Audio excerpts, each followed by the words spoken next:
Hey y'all, what's up? This your girl Miss Meat, and you are officially in Meat's Room.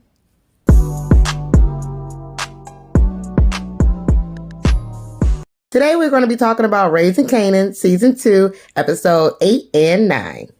Okay guys, so we're going to be doing this review a little bit late because it took me forever to watch Episode 8, but I did watch Episode 8 and 9 back to back, so I got to see both of them. So I said I'm going to do a review back to back. Why not? In the words of Neighborhood Nip, honey, double up 3 or 4 times. I ain't telling no lies. So let's go ahead and get into this review. We start the episode off with Rock, honey, a bitch named Slipback, rolling through the hood, okay? She went to go pull up on Palomar bitch ass for touching on her son and fucking on him and all that stuff. So she had to go check her ass, okay? So she pulled up, knocked on the door like the police, okay? Do, what's up? Palomar's like, who is it? It's Rock, Kanan's mother. I know her stomach dropped as soon as she said that shit, boy. So Rock tells her, stay away from my son. Palomar's like, I don't know what you're talking about. And Rock was like, yo, I heard about you. I don't ask some questions around the neighborhood, and they've been talking about you. And I know he ain't the first one you've been fucking with, but he damn sure gonna be the last. Palomar's still playing dumb, talking about, oh, I don't know what you're talking about. And Rock got fed up. Rock said, listen, bitch. Listen, bitch. If your ass don't stay away from my son, I ain't gonna be doing too much talking the next time you see me. I heard what the fuck you said, but did you hear what the fuck I said? Palomar looked scared as fuck, boy. She closed the door and locked that bitch with the quickness. And we see Famous in the cut around the corner watching the whole thing go down. He tried to slide back so she wouldn't see him. But Rock was too smart for that. She already saw your high yellow ass around the corner lurking. And she hit the corner. She looked him dead in his face and was like, go to school. And walked the fuck off. Famous was shook as a motherfucker. So then in the next scene, we see Kanan. He's sitting outside at the bus stop. And a car kind of pulls up on him and does the U-turn, busts a ooh-wop. And came back and pulled up in front of him. And he looked like, who is that? And come to find out, it's Scrap's mother. And she was like, well, I need you to talk to your mom about this whole situation with Scrap. My son didn't kill himself. I'm not dumb. I didn't raise him to be that way. And I know he wouldn't do that to himself. And Kanan was like, well, the police saying it's a suicide. So ain't really much we could do about that. Scrap's mother was like, well, I know my son. And I know he wouldn't do this shit. Ain't no damn suicide. And Rock know it won't no damn suicide either. He was very loyal to her. And he spoke very highly of you. So I expect you to go back and tell her what I said. And if she don't do nothing about it, then I am. And she skirts off on his ass, and Kanan looking confused, like, what the fuck is going on? But I think low-key, Kanan knows that his mom has something to do with Scrap's death. Or she at least knows what really happened to him. Because ain't nobody buying the suicide shit but the police. His mother know better. She like, no, my son went off himself. Get the fuck out of here. So now Kanan thinking like, is my mom lying about this shit too? Because she lying about everything else. So Kanan's starting to put 2 and 2 together. Then we see Rock, a bitch named Slipback, and she's out to dinner with Cartier. And you see Cartier on the phone talking to Tremont. Basically, your boy got locked up. So Tremont's calling Cartier to try to help get him out of there. And Cartier like, man, look, it ain't that deep. He can sit on ice for a second, and I'ma just let him cool off while he in there. So he hangs up on dude because he's like, look, I got something very important sitting in front of me right now that deserves my immediate attention. And Rod just sitting there sipping her drink, But she low-key ear hustling, and she's going to use this opportunity to get Tremont on her side like she's been plotting on. Because we know a bitch named Slickback is always on her slick shit. So then in the next scene, we see Lulu and Aziza, bitch ass, in the parking lot, and they rolling up on the DJ, the one that was supposed to play Lulu and Aziza's song. So they roll up on him in the parking lot, catch him slipping, and Lou like, yo, what's up with my song? Why the fuck my song not playing on the radio yet? And the dude turned around and was like, yo, this is business. This is how the business work. Like, you gotta be patient, my nigga. Where the fuck is Crown anyway? He knows this stuff, and I'm supposed to be talking with him anyway. And Lou looking like, well, Crown gone. He on vacation, so you dealing with me now. So what's up with my song? And the DJ like, look, this is how the business work, okay? This is how the industry work. Is that your artist right there? Shit, you can have her come upstairs and sit down and talk with me, and maybe that'll give me a little bit of motivation. So Lou looking like him like, oh, you got me fucked up, nigga. So he pressed up on him with the strap and put the gun in his mouth. So then Aziza in the back laughing and shit, talking about like she on some damn Harley Quinn ghetto ass bullshit. Like, what is this? She enjoying this shit a little too much. So then Lulu press up on a nigga like, look, you gonna play my shit today, nigga, and you gonna play my shit on repeat. You ain't gonna play that shit once or twice. You gonna have that shit on repeat. You got me? And the dude was like, with the gun in his mouth. I got you. He was like, yeah, that's what the fuck I thought, nigga. And then he put his shit up and he walked away. Lulu told that nigga, I got time today, nigga. You gonna play my shit. So then we see Marvin. He pulls up in Jersey to go holler at Neat. And Nick is telling Marvin about the bullshit that went down with Marco doing the hit on Tony for Marvin. And Nick is like, look, bruh, Marco is dead. So you need to fix this shit. Because you done got us in a whole bunch of bullshit with these Italians. And I just got us out some bullshit with these niggas. And you done put us right back in the shit. Marvin like, man, no, you tripping, man. Shit, nobody knows about that. Nobody knows but me and Marco. We straight. And Nick is like, nigga, Marco didn't do that job alone. And the word on the street is that the nigga ain't came up yet. And we already know that if body ain't come up yet, then you already know the nigga is still breathing. And if the nigga's still breathing, then the nigga is talking. So you need to handle that. And Marvin just looking like, oh shit, man, I done fucked up the church's money. Goddamn. So now he looking shook, and he got to get to the bottom of this nigga and who it was that Marco did the job with, and where this nigga at, and is this nigga still alive or not. So Marvin got a whole world of trouble on his hands now. So then we see Juke, and she's going to go see her mom. She's ringing the doorbell, and her mom was like, come on in, babe. So she comes in, and she was like, so what was so important that I had to miss school for this? And her mom was like, I got a surprise for you. I want you to come in. Come on. So they go inside her crib, and you see the whole goddamn congregation from the church sitting in the living room like they about to do a prayer circle or some shit. And Juke is looking confused like, why is everybody here? What's going on? And her mom was like, oh, everybody's here because they love you, Juke. And, you know, we want to just help you.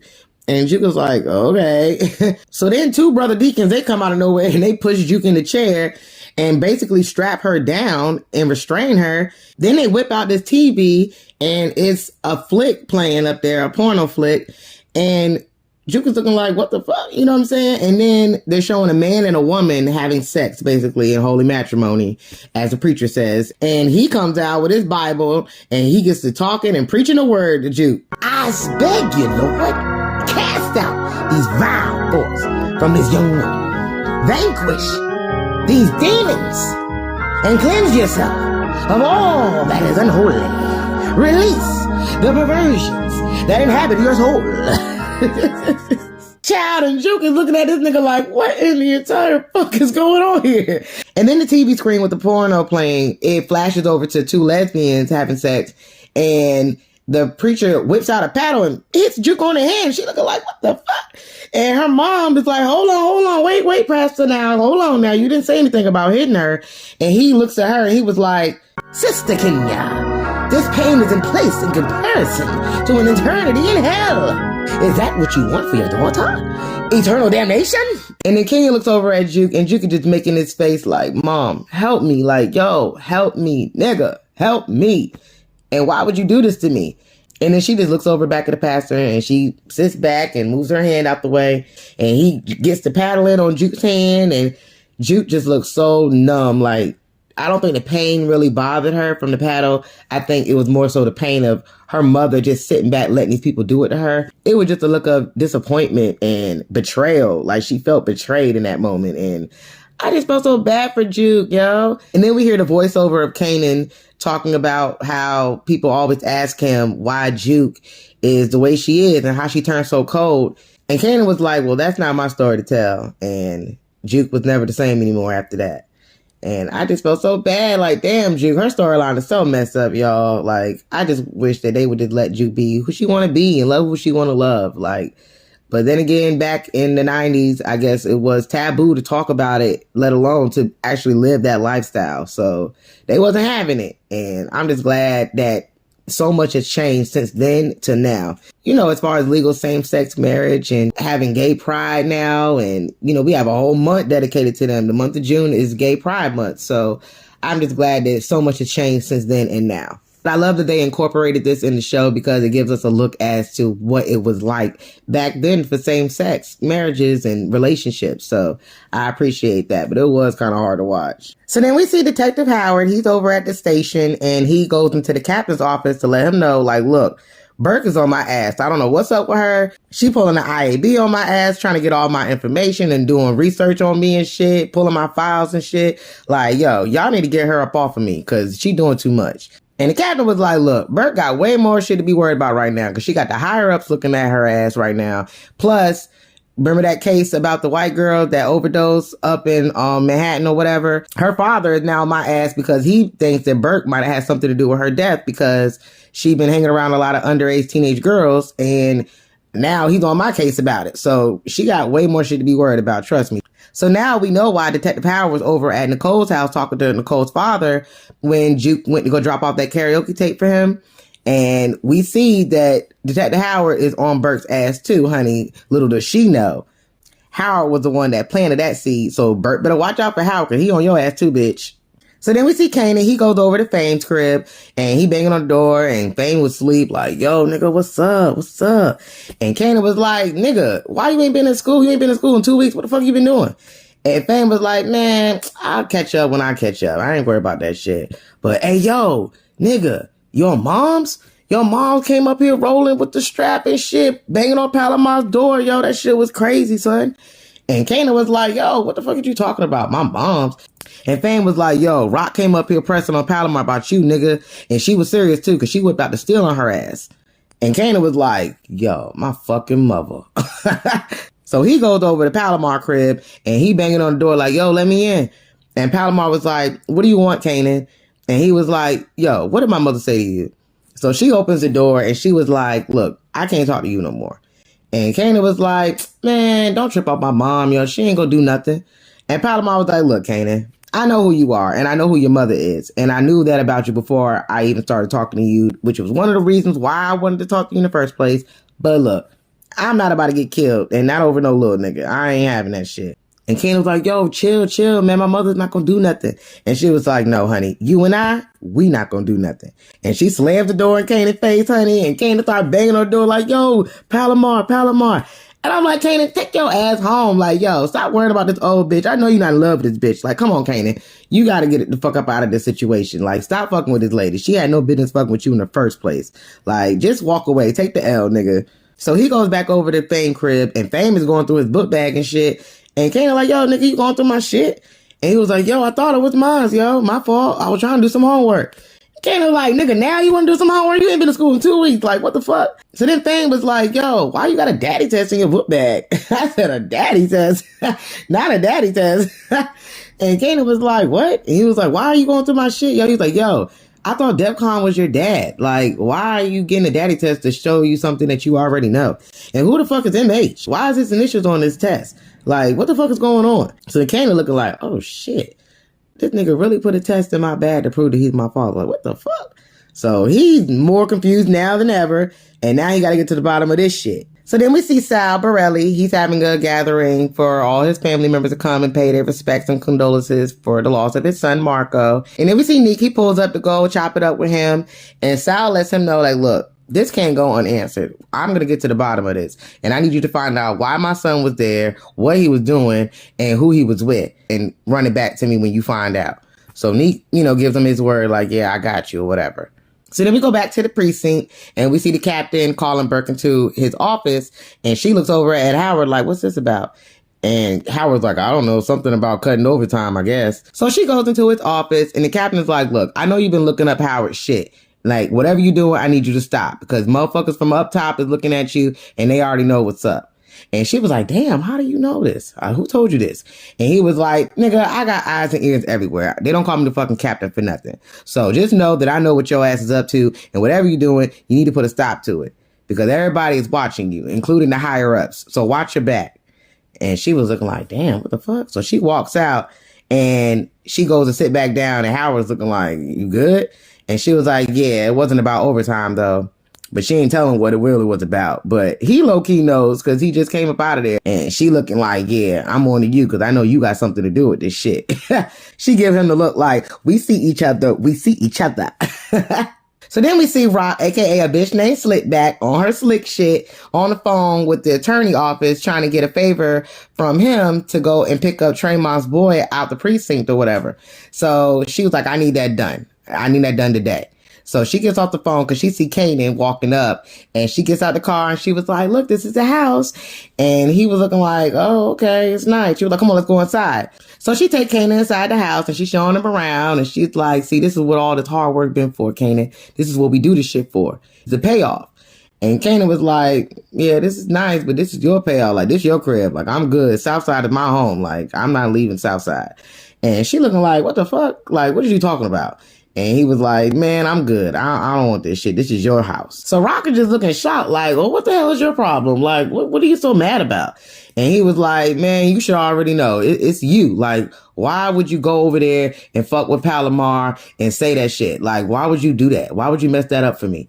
And she was looking like, nigga, I'm your mother. I'm supposed to do that. Like, what are you talking about?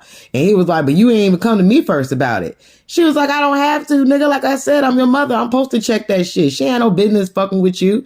And you ain't no business fucking with her either. Like, what the fuck do you mean? You might be feeling like that right now, but when you get older, you'll understand it. You don't know how you feel.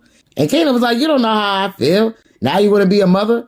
And I was like, damn, Kanan. Basically, he's saying like, yo, you had me do a whole bunch of fucked up ass shit, like selling drugs and shooting my daddy for real. And now you want to talk about what's right and what's wrong. And now you want to step up and be a mother? Like, what? So that was the ultimate dig. Rock was looking at him like, little nigga, you got some nerve. Okay, you don't know how the fuck you feel right now. You don't know. And Kanan was like, maybe you do know how I feel. And I was like, damn, he was basically saying like, yeah, I was fucking with this old ass lady and I'm only 15, but you was fucking with Howard when you was 17 because that's how the fuck I got here. I was like, whoop, Kanan. So Rock was like, so what the fuck is that supposed to mean? You got something that's on your mind and you want to say it, you need to say it, little nigga. You need to say it with your chest. So that's when Kanan tells Rock about Scrap's mother pulling up on him and he was like, yo, his mother knows that wasn't a suicide and you need to get to the bottom of it because that shit ain't right. Scrap was loyal to you. And she was like, look, the streets got Scrap, okay? Scrap ended up killing himself. That's what the cops are saying. I ain't got nothing to do with that and I'm not trying to get my hands in that. And Kanan is just looking like, yo, this bitch is still lying to me. Like, what the fuck? And Rock was like, when we came back from the Catskills, I told you that there's no more secrets between us. And Kanan looked at her and he was like, yeah, I thought the same damn thing. And then he goes to walk away and he looks back at her and he was like, look, I'm going to go stay at Fame for a few days to clear my head. And he walks the fuck out because he ain't got no respect for Rock. So he just dipped out on her ass and she just sitting there looking stupid in a brand new house. This is supposed to be the payoff. This is supposed to be their moment together, celebrating their new house and celebrating everything that they done gone through and went through together. And it just all got ruined because Rock's lies. Like, she can't stop lying. And Kanan is seeing through her bullshit and he's over it. So then we see Sal. He's at the bar at the local little Italian meetup spot or whatever. And we see his maid man, the same one that was on the Catskills that was supposed to kill Rock. And he tells him, look, we know what happened to Marco and we know who he was with that night. And Sal looking like, who? And he tells Sal that it was Dominic, the one that was with him on the Catskills trip to go kill Rock and shit. So he looking like this motherfucker here. Like, this nigga can't do shit right. So he mad as shit. So he round up the Goonies and he's like, look, let's go, y'all. Let's go. Let's go to the hospital. Let's go holler at this nigga. So then in the next scene, we see Juke and she's in the backyard having a whole bonfire, honey. And she is roasting all the clothes that she got off them good sales racks from Macy's, honey, that Kenya had bought her. And we see Marvin walking up and he looking at her like, hey, you good or whatever? And what's that? And Juke was looking like all the shit she bought me. And she got a tear going down her face. And Marvin, he just stands next to her like, I know this is not going to be good. Like, this bitch done fucked up and fucked with my baby. Now I got to go handle this bitch. I know he thinking like, yo, I knew this was going to happen. And he told Juke, he gave her fair warning, but, you know, it still broke her heart. And she just going through it and being emotional. And I'm glad that Marvin was there to pick up the pieces and to be there for her in that moment. So then we see Sal. He pulled up to the hospital, honey. Him and his Goonies, they went in there and they went to go talk to Dominic. And they like, yo, what's going on? Like, what happened? So he's telling him what happened and he giving him the rundown. And Sal was like, well, who ordered the hit? Like, who put this in place? So this nigga gonna say, it was that nigga bitch's brother. It was him. He the one who set this shit up. So Sal was like, okay, word. So he rounds up his Goonies and they leave out of the hospital room and they walking out and he looks over at his maid man. He was like, yo, I want that nigga dead by sunset. That nigga not gonna breathe another damn day. And as far as that nigga bitch's brother, yeah, we gonna handle that shit. Just let them know there's gonna be war.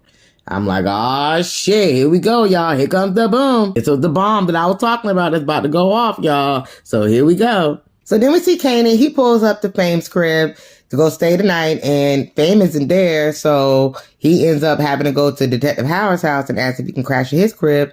And he lets him in. And I was like, okay, Kanan, I see you two are getting a little bit closer. I see it. So then in the next scene, we see Sal's maidmen. They go back to the hospital to go turn Dominic's TV off. And they put a pillow over his face and they suffocate him, honey. They had to let him go. Your services are no longer needed, Dominic. Night, night, nigga. So then we see Marvin and Juke. They sitting in the car, lurking out, waiting on Kenya ass to come out the crib. And when she does, Marvin goes across the street and he confronts her. He was like, yo, didn't I tell you stay away from my daughter? Like, what the fuck is you doing? Why would you do what you did? Are you crazy? And Kenya was like, look, I love our daughter and I just wanted to help her and I don't want her to go to hell. Like, I don't want her to be a sinner. And he was like, yo, you got some goddamn nerve talking about sinning. Ain't it a sin for you to leave your daughter and abandon us and to go all the way to LA for some dick? And Kenya, with her strong ass pimp hand, she smacks the shit out of Marvin. I said, God damn. And Marvin makes his face like, bitch, you got me fucked up. And Juke, she must have had a flashback or PTSD or something because she jumped out of the car and was like, Dad. And she runs across the street and she must have thought that Marvin was going to hit her because we all did because Marvin crazy, y'all. And he ain't hit her or whatever. He just looked at her like, bitch, you got me fucked up. But Juke came over there and she was like, yo, at the end of the day, I don't need you. I never needed you. And you left us. And that's where you left our relationship. And it should have stayed that way. You never should have came back. And I can never forgive you for that. So at the end of the day, I never needed you. And I don't need you now. So stay the fuck out of my life. And we see Juke with her cornrows in her hair. And I'm like, oh, we ain't never seen Juke with the straight backs. Not the Trey Songz straight backs, honey. A pimp named Straight Back. She had them Tremaine Trigger, straight backs. I said, come on, Juke. Okay, the evolution has started, honey. And Juke just give her a cold stare. And she looks over at her dad like, come on, let's go, Dad. And Kenya just sitting there looking stupid like, Laverne, I love you, Laverne. And she was not listening to that bitch. And they just end up driving off. And I'm so glad that Juke got to confront her mom and get the closure that she needed. Because I know that her abandoning her as a child left a lot of doors open and questions and, wondering why her mom left her and all these unanswered questions that she had. But now that she got to know her mom and get to see who she really is and she ended up letting her down like her father tried to warn her and tell her that she would, I'm glad that Juke got to get the closure that she needed and she could just close that chapter out of her life. She doesn't need her mother, like she said. And if you're going to cause me more harm than good, then I don't need you in my life. So then we see Juke and Marvin. They go home and they sit in the car and Marvin is trying to talk to Juke and, get an understanding of everything. And Juke was just like, look, not today, bro. Like, I will eventually talk about it, but just not today. So Marvin, he understands, and he was like, cool, we'll talk about it later, and I'll hit you later. Then he was like, oh, shit, I didn't mean to say that. And Juice, she just looks at him like, Lord.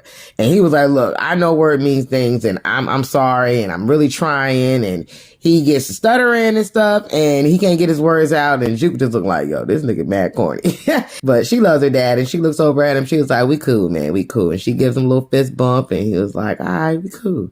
And, he talking to himself after she gets out of the car. He was like, nigga, why would you say that? What the fuck? I'll hit you later. This nigga here. So then we see Rock. She's in the grocery store, honey, on her Rachel Ray getting some apples. And we see Bert, okay, Lil Bert, a.k.a. Notorious B.I.C. Bert, ignorant and Caucasian, okay? She in a fucking grocery store, and she run down on Rock, and she start asking her questions about her being an informant for Howard and shit. Like, yo, mind your motherfucking business, bitch. And Rock was looking at her like, look, bitch, if you ain't selling apples and pie crust, then I ain't buying. So you need to get the fuck out of my face. And she strolls off with her shopping cart, and Burger just sitting there looking stupid in the face. Like, girl, did you really think that you was gonna get some information out of Rock? Like, girl, are you dumb? Oh my God, you just asking to die. That's why I call her Notorious B.I.C. because that bitch is ready to die, okay? She is ready to die, okay? Go night-night, bitch. So then in the next scene, we see Rock. She goes to meet up with Lulu, Marvin, and Neek, and I think Burrell was there, and they in the cut, whatever, talking or whatever. So Neek tells Rock that Borelli wants to meet up with her alone, and she looking like, well, what the fuck this nigga want to see me for? Like, what this shit is about? And Neek was like, ask your brother over there. And Marvin, he choking on his spit. He like, well, we don't know that. We don't know what he want to see her for. And Neek was like, nigga, yeah, we do. Cut the shit. And Rock is like, what the fuck he want to see me for? Looking at Marvin. So Marvin tells Rock, well, remember that home invasion that we heard about and somebody ended up getting killed? Well, and he cuts him off and was like, that was Borelli's son. That was Marco. So Rock looking like, okay, so what the fuck that got to do with me? And Lou was like, well, the person that was in there, that one of the people that got shot, that was a female, her name was Antonia. And Rock was like, who? And Marvin was like, AKA Tony. So Rock looking like, hold the fuck on. Yo, nah. I know you're not telling me what I think you fucking telling me.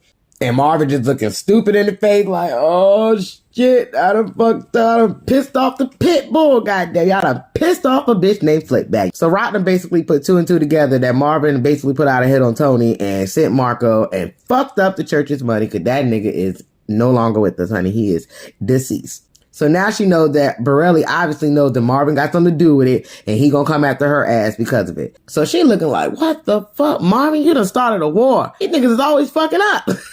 What in the hell? Do I always gotta save these niggas? Yes, girl, you do. You created these monsters. So now you gotta deal with it. So now it's time for the sit down with Rock and Sal. And they meet up at the bowling alley. And Rock, she goes and walk up to Sal while he's sitting at the bar.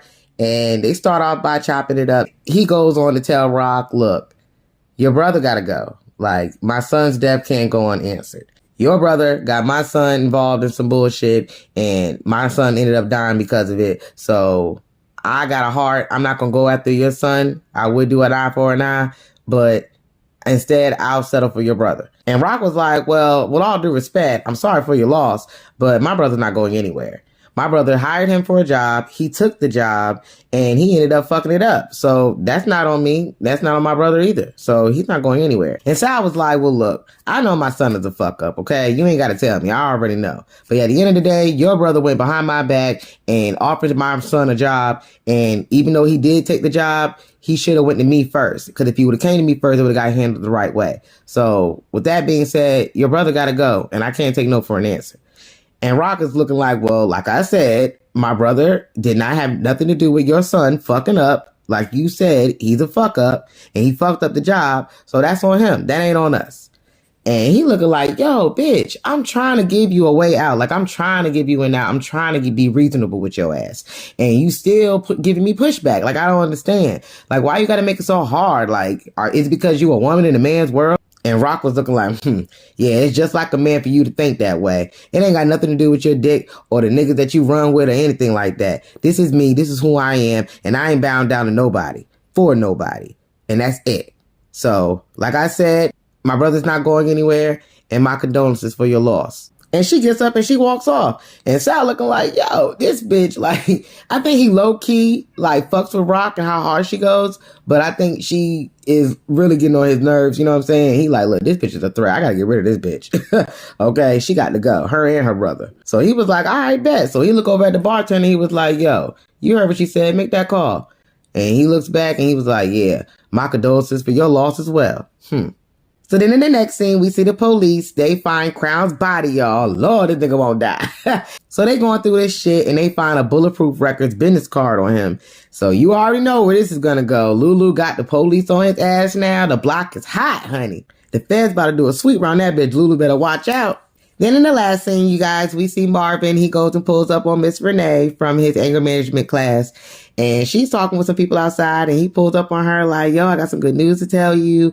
Me and my daughter, we doing better now. And it's all thanks to you for giving me them pointers. And she was like, oh, well, that's great. I'm glad to hear that. So he was like, yo, can we go take a walk or whatever? I would love to talk with you about it. And she was like, okay, let's go. You know, she low-key feeling him. So they go and take a walk and he's telling her everything that happened. And he was like, he's happy that, you know, him and Juke are getting back, you know, on the same page. And she was like, you deserve happiness, Marvin. You really do. Like, you deserve it. So the next thing you know, we see 2 niggas run out through the cut and they like, yo, Marvin. And he looks up and we see pop, pop. And honey, it fades to black and we don't know who got hit, but something was telling me that it was going to be Renee. I thought it was Marvin. But then I was like, nah, that'd be too soon. They're not going to kill off Marvin too soon. So obviously Renee got hit, y'all. So that's where the episode ends, you guys. And leave us on a cliffhanger. So I'm going to go ahead and get into episode 9. Okay, guys. So the episode starts off at the bowling alley. And we see all the Italian men meeting up and having a little game. So the fellas are all leaving out. And we see Sal's, his maid man, he's leaving out or whatever, walking to his car. And we see Lou run up behind him and pulls out the strap. And he was like, yo, you don't want to do this, man. You don't want to do this.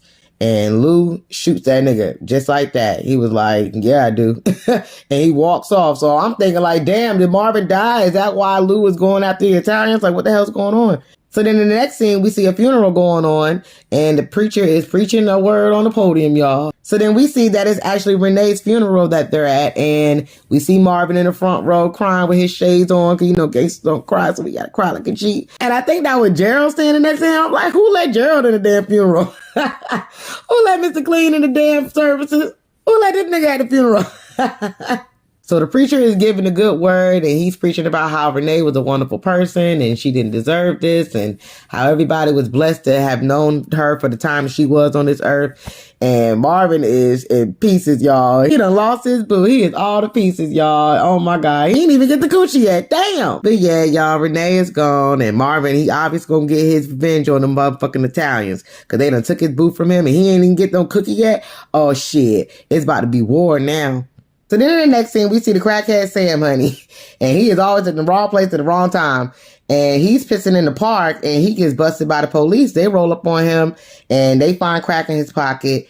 And he trying to talk his way out of it. He talking like, man, I'm just holding that for somebody, man. Like they always say. And they not trying to hear that shit. So they throwing his ass in the damn car. And as they putting him in the car, he like, yo, I got some dirt. I got a tip for y'all. If y'all let me go, I got a tip for y'all. I know who shot that cop. Talking about Detective Howard. And they looking like, man, whatever, man. You already said that you ain't know shit, and all of a sudden you know something. Get your ass in the car. So they throw his ass in the back of the car. And I'm like, damn, Sam, you about to snitch on everybody. You about to tell all the goddamn business. He about to fuck it up for Kanan. So Fame is at his crib with Kanan, and he gets a bang on the door from the landlord, and he like, yo, what's up with my money, yo? What's up with my rent money? And Fame was like, man, look, I ain't got it right now. Like, give me some time. Give me a couple days. Like, can we do a payment plan? And the landlord like, nigga, to do a payment plan, you got to pay. And you ain't paid me shit. So what the fuck is you talking about? And Fame was like, yeah, man. I know Crown was looking out for you with the studio and stuff, but I got to find this nigga because I don't know where the fuck he at. And the landlord was like, well, nigga, if you plan on fishing his body out the fucking river, be my guest. But until then, I needed my motherfucking money. And Kanan and Fame looking like, Crown dead? What the fuck? So then the landlord was like, look, if you can give me and my girl some studio time and shit like Crown was, then maybe I'll look out for you. But honestly, the way you living, cause your crib dirty as fuck, nigga, you living like a bum out here. It look like you can't do that shit for me. But if you can, then maybe we could talk. And then he walks off. And Fame looking like, damn, Kay, you think your Uncle Lou will look out and give me that studio time for my landlord? Kanan looking like, what nigga, why the fuck would he do that? And Fame was like, damn, man, I'm fucked. Yeah, nigga, you fucked all right. You should have thought about that before you brought that girl up in your mom's crib. They need to rename this nigga Infamous, because don't shit ever go right for him. So then we see Rock. She pulls up on the realtor at the new crib, and she hands her the keys. So the house is officially hers. And she's smiling, happy about it. And then she looks over her shoulder at this guy that's standing behind her. And I was like, isn't that Traymon's boy? Ain't that a nigga that was inside of the restaurant when Rock was having to sit down with the Connect and Juliana? Isn't that the dude that was watching him? And I'm like, what the fuck is he doing there? And the realtor was looking at him too, like, what the fuck is that? And she was like, oh, that's my cousin. He just wanted to come and see the house. And she was like, oh, okay. And then you see Rock look back at him. And then she just smiles at the keys in the house. And she walks inside. And the crib is hers, guys. So she finally got that house. The payoff did pay off. But now it's like Kanan don't even want to be there with her. So it's kind of a bittersweet moment for her. The Rock is going to have to fix some shit with Kanan, because she can't keep telling him lies and think that he's going to respect her. Because now he's getting closer to Howard. And she's slowly losing her grip of her son. You know what I mean? So now I'm looking at Rock like, you got the keys to the house, but you ain't got your son in there with you. So was it all worth it? So now we see the Italians. They all having a sit down, and you hear the jukebox playing in the back. And all I could think about was Lauryn Hill. You're just too good to be true. Can't take my eyes off of you. They played that shit in the background. I was like, okay. But it was the original song, of course. So they sitting around the table talking, and one of the Italians, Dario, he asked Sal, like, yo, what are we going to do? What are we going to do about this nigga chick?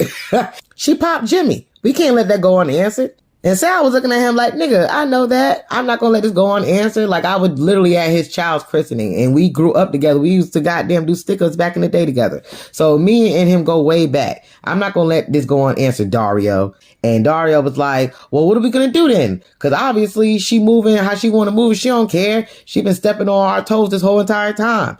This bitch doing business in our backyard. Then you turn around and strike a deal with her and lower the prices for her bitch ass. And now she done got your son killed and she done popped Jimmy. So we gotta handle this bitch. Dario is pissed off. And Sal was like, look, I can't make no moves to New York until we go talk to our friend at the fish market and find out what's good with him. And every time we do business on his turf, he always wants something in return. And I ain't trying to owe no favors. But what I'm not about to do is walk through another door without knowing what's on the other side of it first. So I want to know what we're doing, how we're doing it, and who we're dealing with before I do anything. So Sal put his foot down, y'all. He ready to go to war, but he wants to lay all his cards out on the table before he make a move first. So it's about to be some shit. So he tell one of the main men in the back to get me Unique. So obviously he about to go chop it up with Neek and make up a plan, y'all. Let's see what's up. Let's see whose side Unique is on. Cause at this point, Neek is a free agent. He been doing whatever the fuck he want to do. So he still got ties to the Italians, but he kind of been looking out for Rock and Marvin with that whole situation with Marco and letting them know what was up and giving them the heads up. So I don't know, y'all. Let's see what Unique has up his sleeve with his fine ass. So speaking of Neek, we see him link up with Sal and they walking around talking or whatever. Sal tells Neek, look, Marvin gotta go. Like at the end of the day, I met up with Rock and she was on some bullshit. She act like she didn't want to take no for an answer. So I'm gonna have to handle that either way. And Neek was like, look, to be honest, I don't really fuck with Marvin either, all right? That nigga done shot at me and my son. So I ain't got no respect for the nigga my damn self. But on some real shit, with all due respect, I feel like Marco pretty much got himself murked because he shouldn't have no business making deals with Marvin in the first place. So he got himself killed, to be honest. And Sal looking at Neek like, I know you fucking lying. Like, what you mean by that? And Neek was like, look, I'm not trying to be in the middle of you and Rock and y'all bullshit. So y'all can leave me out of it. So Sal looking at Neek like, oh, so now you don't want no parts of it? But you want to be a part of it when you wanted me to plug you in, right? When I got you in the door with Rock, right? So Neek looking at Sal like, damn, you gonna throw that at me? So now he feeling like he obligated to help him at this point. So we'll see how that turns out. So then we see Crackhead Sam. He's at the precinct in booking and they about to throw his ass in the cell and he trying to plead with the cop like, look, I got something for y'all. I got some information for y'all. If y'all let me out of here, y'all let me keep that rock or whatever, I got you. And they looking like, nigga, please, you had already told us before that you didn't have any information and you was bullshitting. So what makes you think about it now? Now all of a sudden you hit the glass and now you can remember? So he's still trying to convince him that he got all this information. And one of the cops look over at Burke, who just happened to be lurking around. I told y'all this bitch is Houdini. Notorious B.I.C. She in the cut, just waiting on a goddamn bone to be thrown her way. And she walks over like, well, what you know? Because you told us before, Sam, that you don't remember anything, remember? And he was like, man, I was high as fuck that night. And he was like, but I remember, man. I remember what this nigga was now. I remember. And Burke ain't trying to hear that shit. She think he bullshitting. So she throwing him in the cell or whatever. And he was like, look, I got the info you need, D-Tech. So if you want the information, you come holler at me. You get me out of here. And he walks off and goes to his cell talking his shit. And Burke is just looking like, should I take the information? Like, she knows she want that shit. So then we see Lou and Cartier Zisa in the studio and they cutting the record. And you see Cartier tells Lou that the last track that they did, he said that was pretty much for the clubs. And that the next record that Zisa does, he wants it to be for the bedroom. And Lou was just, in his zone and he like brushed the Cartier off. He was like, yeah, nigga, whatever. So then next thing you know, Famous walks in and he was like, yo, Lou, can I holler at you for a minute? And Lou was like, yo, I'm working right now. You know what I'm saying? Kanan not here. And he was like, yeah, I needed to talk to you and it's kind of urgent. So Lou tells Zisa to take 5 and she walks out the booth. And then he was like, so go ahead and speak, nigga. And Famous was looking like, well, can I talk to you alone? And Lou was like, shit, Cartier family now. So whatever you got to say to me, you can say in front of him. Go ahead and speak. So Famous was like, look, Crown was looking out for me by letting my landlord and his girlfriend get some studio time up in here. And now that nigga gone, my landlord on my head top about the rent money. So I don't know what the fuck to do. And Lou looking like, damn, this nigga got business everywhere. So he was like, well, look, I'll handle it. So Famous looking like, all right, bet. And then you see Cartier, he walks up to Famous was like, young man, have you heard of the wise old tale of the old man and the fisherman? And he was like, nah. And Cartier was like, well, I'm going to tell you a story. There once was an old man that came to a fisherman and asked if he could give him some fish. And he said, well, I can do you one better. I can teach you how to fish. So he gives him a fishing rod and he teaches that man to fish so that he could feed himself for the rest of his days. But I said all that to say, in your case, you're about to become a fisherman. So go ahead and get out of here, son. And kicks him out the studio. And Famous looking like, what? He was like, look, we can either help you or we can show you how you can go out there and get it yourself so you ain't got to keep coming to us for help. And Famous looking like, what the fuck? They got to do anything. Nigga, I'm about to be homeless. And Cartier looks at Lou and was like, look, we don't do charity cases around here, okay? And if you're going to do business with me, then that means you don't do charity cases as well. So later for that bullshit. And Lou looking like, damn, nigga, what the fuck? You speaking for me and shit? What happened to you being a silent partner? And Cartier looks at him like, yeah, nigga, and money talking bullshit wall. So let's get back to this shit. And he sits down and he tells Issa to come back in and get back in the booth. I was like, damn, Cartier, put your foot down. Okay, Lou. You see this nigga got some bullshit up his sleeve, Lou. So you might want to get rid of this nigga as well. He got to go too. Turn the TV off. Okay, lights out. So then we see Juice. She's at Rock's house and she's washing the dishes. And Rock comes home. She walks in the kitchen. And she's like, thank you, baby. I appreciate you doing that. I didn't get a chance to get to him.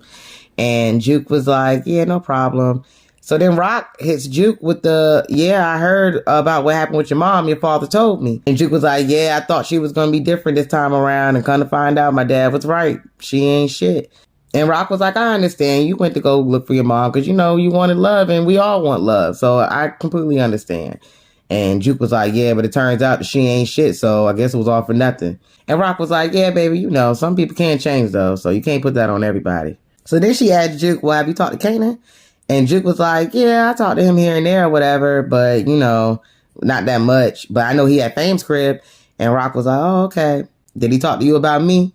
And Juke kind of turns around and, you know, looks around. She ain't want to answer because she know that Rock know the answer, but she ain't want to snitch on Kanan. And Rock knew that Juke wasn't going to snitch on Kanan too. So she kind of laughs it off and was like, that's our Juke. She never betrays nobody's confidence. That's why we love you so much. That's why we trust you with everything. We can tell you stuff that we can't tell nobody else. And then she sits next to her and they start talking. And she's like, everything I do for Kanan. And I want him to understand that. And when you living in a world like this, where you got to make all kind of tough decisions, I feel like every choice that I've ever made, I never had nobody there to tell me if it was right, if it was wrong, if I should do it or if I shouldn't do it. You kind of all alone to make all the decisions by yourself. And as a parent, you'll do any and everything to protect your child at all costs, even if it risks everything. Because this isn't a short game that we playing. Every call that you make now will affect your future from 20 years from now. And a short-term loss can lead to a long-term gain. And that's the work. That's the hustle. And then Rock notices that she's rambling off or whatever, kind of talking about herself in a sense. And Juke just looks at her and she was like, yeah, does that make any sense to you, baby? And Juke was like, yeah, it does. And she was like, yeah, well, sometimes it doesn't make sense to me. And I can tell that Rock is starting to recognize that the choices and the decisions that she's making is causing her to push herself really away from Kanan. And he is not respecting her anymore. And he's not respecting her anymore because he can't trust her. But I love the relationship between Juke and Rock. I love that Juke actually can get Rock to open up because she doesn't really open up to anybody on the show. And I love their bond, just like how Kanan and Symphony, how they have their bond and he opens up to him. I feel like it's the same thing between Juke and Rock. And we really get to see that sensitive side of Rock that we don't get to see because she's so hard all the time. So I love this scene between them. It gives us a better understanding of Rock and who she really is. So then in the next scene, we see Kanan and Detective Howard. They're at an Islamic mosque and we see Detective Howard washing his face at the scene. And then we see him on the floor kneeling and praying. You know, Muslim, they pray multiple times a day. So he was doing one of his daily prayers. And then they ended up walking off down a hallway. And he was like, yeah, I think it would be best if we met somewhere else other than the hood because I don't want people to see you, you know, walking around with a detective. You know, just trying to keep Kanan safe. And he agrees. So they walking outside. And Detective Howard was like, look, Kanan, like, I'm kind of new with this whole daddy thing. I know it's new for you. It's definitely new for me. And honestly, the other night, you looked like you was kind of shook up. And I wanted to ask you questions, but I don't want to pry in your business.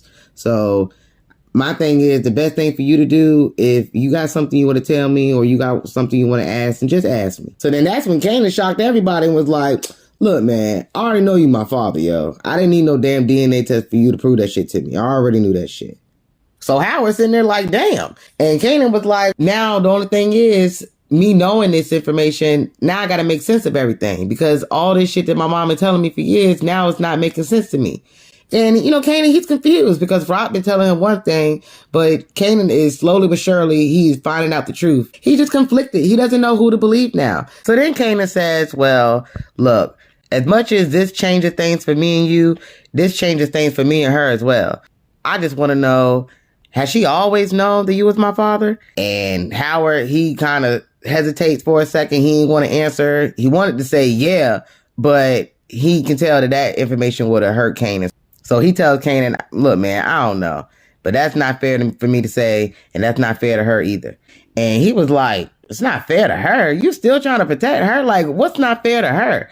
That night at the park, she was the one. And then Howard cuts Kanan off and was like, look, I don't never want to talk about that shit again. I don't want to talk about that night ever the fuck again. Never. If me and you gonna move forward, we're gonna talk about where we're going, not where we've been. All right? And Kanan was like, all right, bro. And then they ended up walking off. And Kanan is fed up with Rock, y'all. He is fed up with her shit. For him to snap on Howard like that when he was trying to defend Rock, he was really trying to look out for her because he knows deep down that she probably knew that he was the father this whole entire time, but he ain't want to rat her out because that is her story to tell Kanan.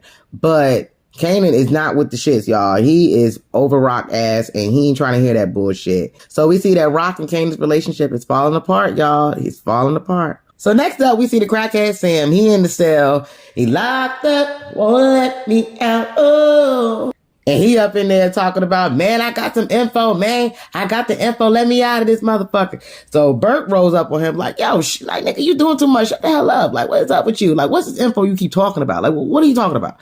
So he was like, look, you gonna get me out of here? And Burke was like, look, I'll see what I can do. What you got? What you got for me? So he was like, look, all I know is the nigga that shot the cop, he a young little nigga and he be around the way. And I just seen him not too long ago. He was with the cop that he shot. So Burke is like, hold on. So you're telling me that the person that shot Howard is a teenager and that the teenager was seen with Howard? They was together? And he was like, yeah, that's what I'm trying to tell you. So she was like, well, what's his name? And he was like, I don't know the little nigga name. The little nigga be around the hood all the time. And he be hanging with that little light-skinned nigga. What's his name? Famous or some shit. So Burke was like, oh, shit. So she putting two and two together, y'all. So she cracking the case. She's getting closer and closer to Kanan. And she's like, oh, okay, word. So then she walks off and she was like, yo, you might got something. I'll be back. I'll circle around the block and I'll be back to come get you. And she leaves and Sam is yelling like, yo, you said you was going to kick me out, you stupid bitch. And he starts going off on Burke and she's walking out and she's walking past another detective. And he was like, yo, what the fuck going on here? She was like, I don't know. He just on one. I gotta go. So she walks out and he hears Sam say, yo, get that bitch. That bitch lied. She said she gonna get me out. I just told that bitch that I know who shot that cop. And he looked back like, what the fuck? So he figures out that the cop that he talking about was Howard and that Burke got some more information on Howard's case. So now he about to go run back and tell some shit because he looking like, what the fuck this bitch doing? So Burke, now you got somebody else on your ass. Like, damn, this bitch don't never learn. Burke, mind your motherfucking business. So then we see a bitch named Slick back on her slick shit, honey. She's over at the courthouse and she meets up with Tremont and they're going to go get his boy up out of the jail. And he's telling her like, okay, I see you looking out. I appreciate it or whatever. And Rock is looking at him like, yeah, nigga, that's the power of will. When I say something needs to get done, it gets done. I handle business around here. So you need to come join me. And he looking like, I see you or whatever, but I'm just saying, man, in order for us to do business together, I'm gonna need you to handle Cartier. Cause that nigga's a cold ass nigga and I'm not trying to deal with him. And Rock was like, okay, when we do our business, then I'll handle him. And he was like, nah, I don't think you hearing me, sis. You need to handle him first and then we can do business together. So Rock is looking like, oh, okay, all right. And then you see Tremont's boy, he come walking out the courthouse talking shit like, yo, this nigga ill, yo, he got me out of here, da-da-da. So the lawyer tells them that it was 3 people in the car, and because the gun was found in the car and not on, Tremont's boy, that they couldn't put the charges on him. So he was like, you free to go and don't have no more guns on you in the state of New York. And he was like, all right, I appreciate you, whatever. So everybody walks away, and Rock was like I said, I got you. So we'll talk soon. So she walks off, and Tremont's boy was like, yo, that bitch might be colder than Cartier, man. We might have to watch her. And he looks at him and was like, yeah, I think you're right. So, all right, Rock, you better be keeping an eye on this Tremont dude. You trying to bring this nigga in, and he on his slick shit too. Okay, now, watch your back, Rock. So, speaking of Cartier, we see Rock. She's over at Cartier's crib. And, he kind of walks over to her while she's drinking out of her champagne glass. And he kind of push-ups on her. And Rock was like, skirt, okay, skirt, skirt on 22s. Okay, back up, honey. We ain't doing none of that. And he was like, well, Rock, I'm not the kind of man that waits for what he wants. And Rock was like, well, it's not about you waiting. It's about when I'm ready. And Cartier, he plays it off and he was like, okay, well, that's cool. But I do have a proposal for you. I want to buy into your business, like, say, 50% stake of your organization. I can help fund your expansion in another market. And I can assist you in moving your profits to legitimate businesses. And Rock was listening. She was looking like, oh, okay, nigga. Well, you doing all this because you want to fuck me? And he was like, nah, baby, I don't pay for pussy, okay? Never. I never do that. And then Rock was like, okay, but I thought you said it was too competitive up here, that the margin was too thin. And Cartier was like, look, right now I'm focusing on market share. And if you control enough of the pie, then that's when you're messing with the economics of scale. Then we can drive the deal with our friends in South America. We can't control the revenue, but what we can control is our own costs. So Rock is looking impressed. Basically, he's telling her that he's trying to cut out the middleman and expand their business all the way down to South America and shit. And he's looking at the bigger scheme of things. Like, Rock is trying to expand throughout the whole East Coast. But Cartier is already on that. So now he's trying to expand to other countries and shit. So Rock is looking at the bigger picture like, okay, this nigga pretty damn smart. Like, she's still getting some information off his ass. And she was looking pretty impressed. And she was like, well, damn, you're full of surprises, huh? And he was like, look, Rock, I know what I want, and I want what I know. I said, okay, Cartier, talk your shit. You ain't the best thing to look at, but you're smart as a motherfucker. And a bitch named Slipback is definitely listening, okay? That's what we like. Then we see Burke. She's back at the precinct, and she goes to the captain's office to ask the captain, hey, what do we do when we have a witness that has a statement and he changes the statement from before? And the captain was like, well, you have to go by the witness' original statement. And then he asked her, what are you working on? And she was like, oh, no, nothing. Just an old case, an old cold case. And then she walks out the office. And he just looks at her like, nah, I don't trust that bitch. So he gets on the phone and was like, yeah, give me IAB on the phone. So now, not only does Burke have Howard on her ass, but now she got the captain and IAB on her ass. And when I looked up who Detective Tucker was from Law & Order SVU, the nigga from IAB, why this nigga name in real life is Robert John Burke. I said, yo, that's fucking crazy, yo. So now Burke is about to be on Burke's ass, okay? The real Burke, okay? Will the real Burke please stand up? Bye, Burke. You finna go night-night, bitch. So while we're at the precinct, we see Sam, the crackhead. He's getting out of jail and he's being escorted out because they ran out of room in the cells and they need, the cell space for the big fish, okay? So he's getting escorted out and Burke is sitting there looking like, yo, what's going on? Where you taking him? Talking to the cop. And he was like, look, we need the space and he gotta go. So she was like, well, hold on. Well, at least let me walk him out. So as she's walking him out, we see Detective Howard. He comes around the corner and he looking like, yo, what the fuck is he doing here? Why is she with him? So then the detective that was down at booking, the one that heard the exchange between Burke and Sam, he tells Detective Howard, well, Sam basically said that he knows who shot you and he told Burke. And he looking like, what? From Sam? Like, we already questioned him. He said he didn't know anything. Why is she still questioning him? And he was like, well, you know how Burke is. She like a dog with a bone. And then he walks off and Howard looking like, what the fuck? So he goes outside and he follows Burke and Sam outside and he's on like the front steps of the building and he's listening in on the conversation. And Burke is like, yo, you told me you was going to give me a name, Sam. What happened? And Sam was like, man, you left me in there. I'm not giving you shit now. And she was like, look, I told you I was coming back for you. And Sam was like, well, I'm going to keep that information in my back pocket just in case y'all fuck with me again. And Burke was like, God damn. So she goes to her pocket and she gives him some money. And she was like, look, there's more where that came from. And Sam looked like, shit, all right, I'm about to smoke this shit up right now. So then Burke was like, well, where can I find you if I need more information? Because I need you to testify on the stand. And he was like, man, I ain't doing that shit. I ain't testifying. You crazy? I ain't trying to be a dead crackhead. So then Burke was like, well, like I said, there's plenty more where that came from. You take care of me and I'll take care of you. And Sam was like, shit, a little bit more money might be a little bit more convincing for a brother, okay? So he walks off or whatever. She's like, wait, where can I find you? So then Sam tells Burke, baby, I'm a crackhead. I'm either at the dope spot, the smoke spot, or the moat spot. I ain't hard to find. So then he goes and he walks off and Burke is looking like, damn, this might be the last time I see this nigga. Which it is, but she don't know it yet. And Detective Howard, he watching the whole thing go down and he just sitting there seething like, this bitch got to fucking go. I got to kill this bitch. So you already know what's about to happen to Burke ass. She about to go night-night. So then we see Juke and Marvin. They're at a diner and they're sitting down eating and talking. And Juke asked Marvin about the funeral. She asked him how it went. And Marvin was like, I don't know, man. It was a bunch of people crying, like always. You know what I'm saying? And Juke was like, well, did you cry? And Marvin was like, I don't know. I have my sunglasses on. You know, he got to be tough. You know, he got to be a gangster. Gangsters don't cry. So then Juke was like, I've seen you cry before. There's nothing wrong with crying. Marvin tells Juke, he said, you know what, Juke? I've done a lot of bad shit, you know? And I always thought that all the bad stuff that I do would balance out with all the good shit that I do. But kind of find out, I'm not even close. Fucked up shit happens to fucked up people. And I'm fucked up, Juke. And I'm sorry for what I done. And I'm sorry for all the shit that I didn't do. But I am trying, Juke. I really am trying. I'm trying to do good. Trying to do good for you and for everybody. And Marvin looks so remorseful. And I think he really does feel bad about what he did to Juke. And I think Juke recognizes that. And she looks at her father and she tells him, well, Dad, you can't do shit for nobody unless you do for you first. And if you not good, you ain't good for nobody, including me. And Marvin tells Juke, I'm working on that, Juke. I'm working on me now. So I appreciate that. I love that bond. I love that they're getting back to where they once was. And Juke, she was telling him the truth. How can you do for anybody if you can't do for yourself? You know, self-love is the best love. So Marvin got to take care of himself and start working on himself to be that better person that he wants to be for Juke and for everybody else in the fam. So I appreciate Juke for keeping it real with her father. And I love the fact that they're getting back to where they used to be.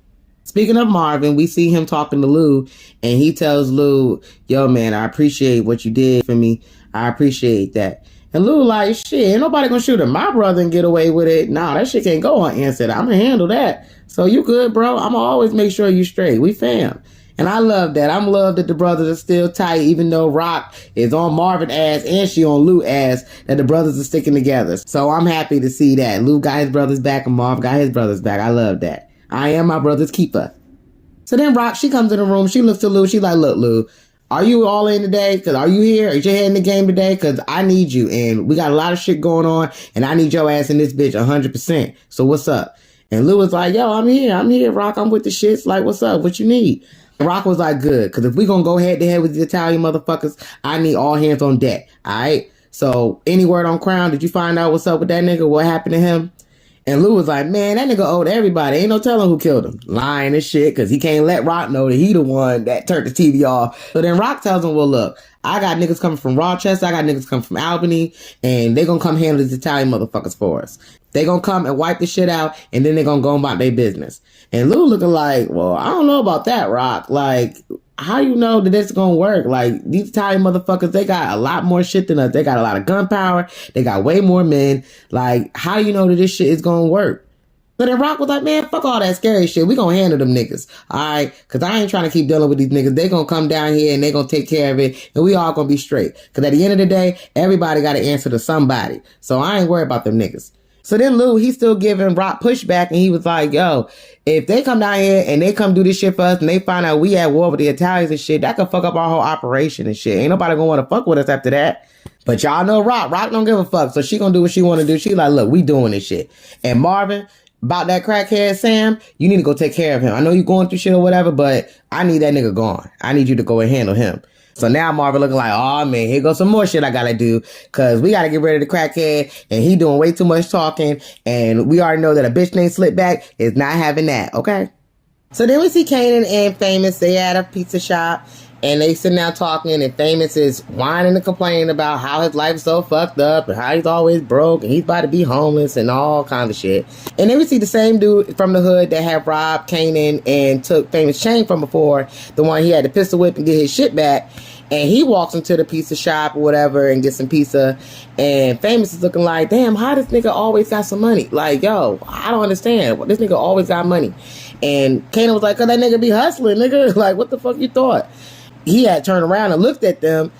And Kanan looked at him like, yeah, nigga, you know what's up with me? Like, what's up? What you want to do? You want another problem, nigga? Do we have a problem? In my D-Lo voice. He just ends up walking off because he don't want no smoke with Kanan no more. I'm like, okay, Kanan, you got a little bit of gangsta in you. Okay. And he basically tells Fame, like, look, you trying to get some money, nigga, you gonna have to hustle. You already know what it is. So Fame's sitting back thinking like, damn, maybe I do got to get on some hustling shit. So later on, we see him go back to the crib, and we see him go to Corinne's house and start knocking on her door. So I'm like, what the fuck he doing over there? So he knocks on the door, and Corinne opens the door. She was like, what you want? And he was like, yo, I need to get that gun that your mom gave Kanan. I need you to give me that shit. And she looking like, well, why the fuck would I do that? And he was like, yo, why do you even care? Like, your mom's was straight fucking on Kanan, and you still not gonna help me out? And she looking like, you know what? Matter of fact, I am. And she goes and gives him the gun. And I'm like, bitch, you just as dumb as your mama. Like, what the fuck? Like, why do they just feel comfortable giving 14 and 15-year-olds a gun? Like, I don't understand. This shit is crazy. So anyway, Fame takes the gun, and he go holler at the boy, and he runs up on him, and he was like, yo, give me your shit. And the dude won't even shoot. He looking at Fame like, man, you ain't gonna bust nothing. And then he lifts up his shirt and show him his gun, and Fame gets scared, and that nigga shoots him, y'all. He shoots him like 4 or 5 times. I was like, God damn, Fame, you empty the clip on a nigga? And he gets scared, and he runs off because somebody in the apartment building had opened their door and saw what was going on. But he didn't even take the money. And I'm like, nigga, that was the whole point. Like, what? That defeated the whole purpose. Like, why you ain't running nigga pockets? What are you doing? I swear, Fame just keep on getting himself in deeper trouble, yo. That nigga is infamous, okay? Not famous. That nigga is infamous. Because don't shit ever go his fucking way. That shit is crazy. So then we see Juke. She goes over to Nicole's house because Nicole's father had called her up to come over and talk. And when she gets there, it's an off-duty cop there that's wanting to talk to Juke about what happened to Nicole. And talk about Detective Burke, okay, Notorious B.I.C., okay? Because they trying to get the dirt on this bitch. They trying to get this bitch out. And Juke is just like, I don't talk to cops, and I damn sure don't talk to cops about cops. So you not about to get no information out of me. So she dips off, and Nicole's father trying to talk to the cop like, yo, she just nervous. She doesn't talk to cops like that, and don't worry, we're going to get the information or whatever. But Juke ain't giving up no info, so that was a waste of time. So then after that, we see Kanan and Juke. They sitting down talking about Detective Howard and Rock. And basically, he's telling her that Rock was about 16, 17 when she was fucking with Detective Howard and shit. And Juke was like, well, kind of like how you was fucking with Palomar. And a boop, got him on that one. And Kanan was like, man, that's not the same thing. And she was like, yeah, nigga, it is. It really is.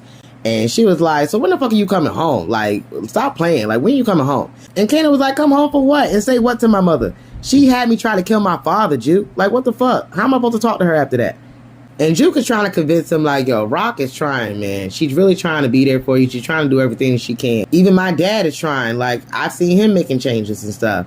And Kanan ain't trying to hear that shit. He like, man, fuck all that shit, yo. At the end of the day, she ain't gonna never make this shit right. She lied too much, and I can't trust her no more, Juke. I can't trust her. And to be honest, I feel Kanan on that shit. Like, Rock has put him through a lot. She's lied constantly, time and time again, and she keep talking about they don't have any secrets, but clearly you have a lot of secrets, Rock, and you're keeping them from Kanan, and this nigga is too smart for you to keep them from. He's gonna figure them out. And Juke is sitting there trying to convince him to give her another chance, but Kanan ain't having that shit, y'all. He over her bullshit. So then we see Marvin. He pulls up on the crackhead Sam, and he was like, yo, what's up? I got something for you. Come get in the car.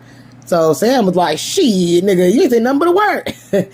So he gets in the car, and he gives him the rock or whatever, and he was like, yeah, I'm gonna smoke all this shit. Yeah, we know, Sam. We know. So next thing you know, Marvin, he rolling around, and we see him pull up to a bus station. So he looks at Sam, and he was like, yo, I need you to get up out of town. Because for real, if you stay here, it's not going to be good for you. So take this money. I know I'm not supposed to get crackhead money and shit, but I'm going to give you this money, and you better take your shit out of town, and I better not see your ass here no more. Because if you come back, nigga, it's not going to be good for you. And Sam was like, shit, fuck it. I ain't trying to die. Like, I'm about to just take this money and go. You know what I'm saying? So he gets on the bus. And next thing you know, the bus is rolling down the street, and they ain't making but 3 goddamn blocks. And that motherfucker tell the bus driver, let me off this motherfucker. And he gets off the goddamn bus. So he goes back to the damn crack spot. I'm like, damn, Sam, like, niggas are trying to give you opportunity. Marvin really was supposed to kill your ass. And then he give you an opportunity to get the fuck out of town, and you not gonna take it? Like, what's wrong with you? Don't you know about Rock? You worried about the wrong kind of Rock. You worried about the crack Rock. You need to be worried about Raquel, nigga. But he don't give a damn. He gets off the bus and he goes back to the crack spot. So back to the ghetto you go. Okay, guys. So in the last scene, we see Cartier smoking his little cigar or whatever. He's going home, and he gets off the elevator and he comes in the crib, and we see Rock and Lou standing there. So Cartier looks at them and he already know what's up. He already know what it's hitting for. So he starts laughing like, y'all two don't even get along. Y'all niggas always going at each other next. So I know y'all ain't finna do shit to me. And they looking like, shit, nigga, we family. And next thing you know, boop, boop. They put two in that nigga head and he drops, and that's the end of the episode, y'all. Cartier is gone, y'all. Thank God. I was like, man, if I gotta deal with this nigga another season, Lord have mercy. I do not want to have to deal with his ass no more. So, damn, they done knocked off everybody I said. They done knocked off Birdman, you know, the one in the pigeon coop. They killed Dominic. They killed Crown. Palomar's still alive. She needs to go. I can deal with Burke another damn day in Palomar. But Palomar, they didn't just write her character off. She don't need to be in season 3. So that's the end of it, guys. I hope I got everything, because there was a lot to unpack, and I took a lot of damn notes, y'all. But it was all worth it, because that shit was good as hell, y'all. I felt like I was watching a damn movie. So y'all drop down in the comments and y'all tell me what y'all thought about the episode. Tell me what you thought about my review. Subscribe to my channel if you haven't already. Like the video. And make sure you turn your notification bells on so you can get the drop every time that I drop. I gotta go get this thing edited up, so I will see y'all in the next video. I'm out, y'all. Peace.